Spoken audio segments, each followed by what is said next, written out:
Bonjour tout le monde, bienvenue dans Prends ce qui te parle, le podcast pour les femmes qui veulent se recentrer sur elles. Nous sommes dans une série sur la philosophie du yoga. Nous sommes dans l'épisode, donc le deuxième épisode des yamas. Et les yamas, ce sont les attitudes aux autres, nos attitudes relationnelles.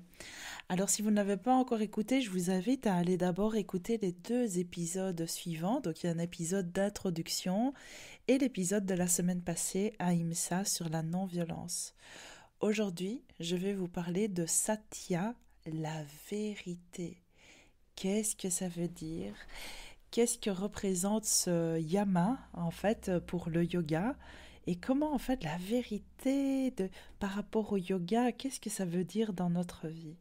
Donc, en fait, dans les textes sacrés du yoga, dans les Yoga Sutras de Patanjali, la petite phrase qui est écrite, si je lis sa traduction littérale en français, c'est que lorsqu'une personne est profondément enracinée dans une attitude de véracité, il y a pour elle une adéquation entre son action et le résultat de cette action. En gros, ça veut dire que vous attirez dans votre vie ce que vous vibrez, parce que vous vibrez juste. Si je dis ça en d'autres termes, Satya, la vérité, c'est vraiment une façon de parler d'alignement. Donc c'est vraiment quand ce qu'on dit reflète ce qu'on pense et ce qu'on fait. Il y a vraiment une adéquation entre nos pensées, nos paroles et nos actions. C'est vraiment un très très beau sutra. C'est vraiment le principe d'être vrai, en fait, d'être soi, de dire sa vérité à soi. Alors, la vérité dans le yoga, ça ne veut pas dire la vérité, vous savez, comme... il n'y a pas qu'une vérité, en fait, chaque personne a sa vérité à elle. Et développer Satya, mais c'est vraiment une façon de développer, en fait, son authenticité la plus pure et de pouvoir exprimer toutes les parts de soi. C'est pas que de dire la vérité du genre j'ai pas menti, même si oui, ça aussi ça compte vraiment. Le mensonge c'est le contraire de Satya, mais ça va plus loin que ça. C'est vraiment exprimer qui on est vraiment. Ça veut vraiment dire vivre sa vérité, avoir une vie qui est vrai par rapport à soi, à qui on est, et chaque personne est différente. Donc le yoga, il nous aide en fait à trouver cette vérité à l'intérieur de nous, parce que souvent on en est un peu coupé. En fait, on aimerait bien être pleinement soi-même, mais souvent c'est difficile en fait de savoir qui on est, et le yoga, il nous aide en nous aidant à nous reconnecter à nous, en nous permettant ces moments de calme, loin de l'agitation, loin de cette multitude d'informations qu'on reçoit et parfois ces nombreux jugements qu'on reçoit aussi à propos de soi-même, ces jugements qui viennent parfois des autres. Eh bien, le yoga nous permet de nous recentrer et de nous rappeler, ben non, je ne suis pas ce que les autres disent et pensent de moi, je suis moi là à l'intérieur, et voilà qui je suis, et voilà comment je le dis, et voilà comment je le fais, en quelque sorte en fait. Et donc, l'idée de Satya dans le yoga, c'est qu'on dit que voilà, que vraiment, quand on est dans cette véracité, dans cette, quand on exprime vraiment cette vérité de qui on est, eh bien, toutes nos actions portent leurs fruits, puisqu'elles sont alignées à nous, en fait. Alors, à travers Satya, il y a aussi l'idée d'exprimer ce qu'on ressent. Parce qu'en fait, vous savez que le yoga, c'est aussi vraiment une forme de... C'est aussi une thérapie en soi, en fait, de faire du yoga vraiment pour se retrouver, pour s'alléger, pour se connaître, pour se comprendre, pour se sentir mieux. Et Satya, la vérité, c'est aussi une façon de ne pas garder, en fait, à l'intérieur de nous, toutes ces choses qui nous empoisonnent. Vous savez, parfois on accumule des choses qu'on ne veut pas dire ou qu'on ne veut pas extérioriser, que ce soit des émotions ou que ce soit des discussions parfois à avoir avec des personnes. Et donc, cultiver Satya au quotidien, c'est vraiment cultiver l'idée d'exprimer en fait ce qu'on ressent pour ne pas le garder sur soi. Alors on n'oublie pas le premier yama qu'on a vu la semaine passée qui était Ahimsa, la non-violence. Il y a une façon de dire les choses.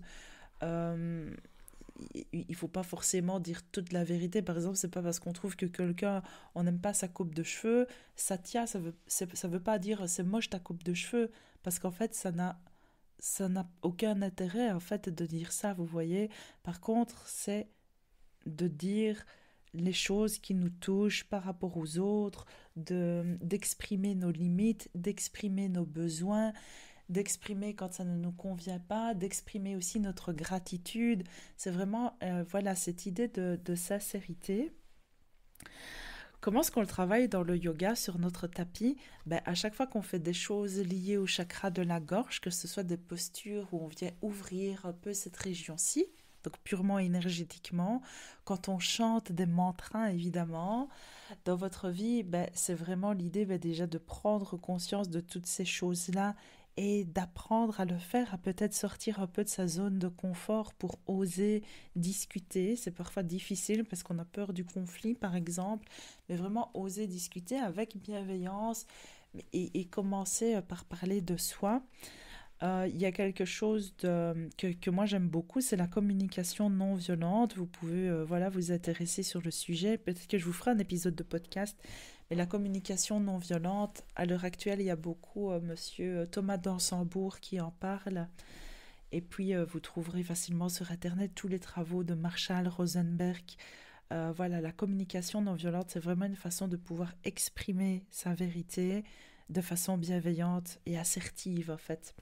Il y a aussi un chouette petit livre qui s'appelle Ni hérisson ni paillasson, qui est très chouette aussi pour pouvoir voilà, exprimer tout ce qu'on ressent sans tomber dans des formes de violence en fait, donc qui ne serait pas ahimsa.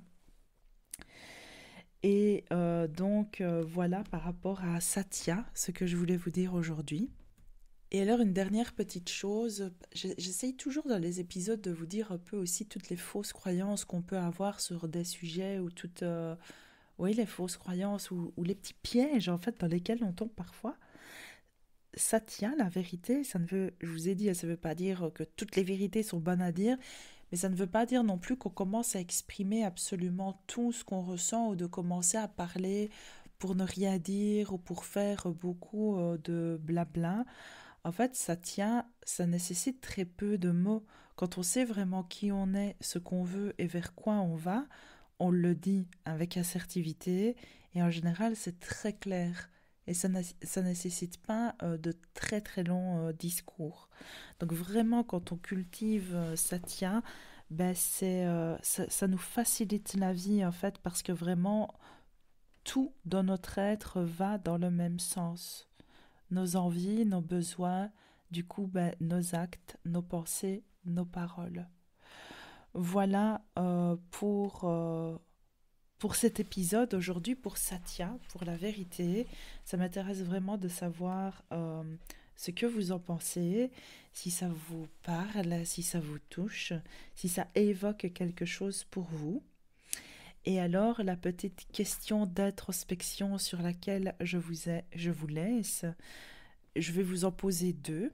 Donc, soit vous coupez le son après cet épisode de podcast et juste vous méditez un peu en silence, soit c'est aussi possible de répondre à ces questions par écrit.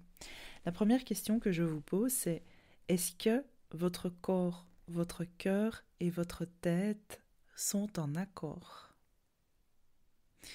Donc, vous prendrez le temps de réfléchir à cette question.